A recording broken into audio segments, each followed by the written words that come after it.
Compaction by vibration. Even though the compaction by hand gives satisfactory results, the strength of hand-compacted concrete is low as it requires higher water-cement ratio.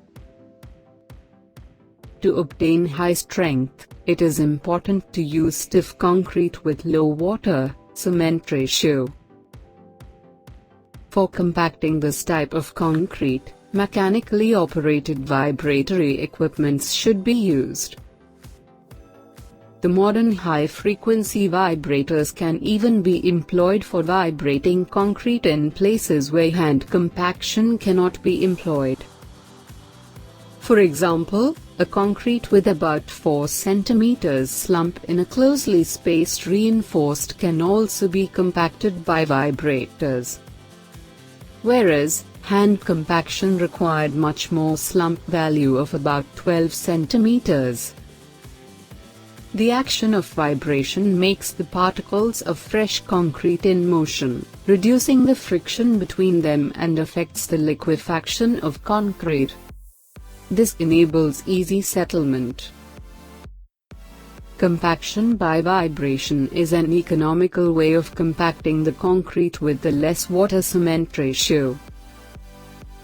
Apart from low water-cement ratio, the compaction by vibration is advantageous in the places of congestion of the reinforcement, inaccessibility of the concrete in formwork, and poor shape and texture aggregates are used.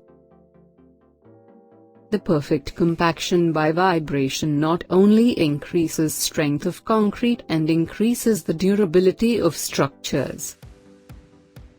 All the above-mentioned advantages of vibration can be fully obtained only if proper controls are exercised in the design and manufacture of concrete. There are different types of vibrators employed in construction. A certain set of rules should be followed for different types of vibrators. We can discuss each in future videos. Till then, stay curious.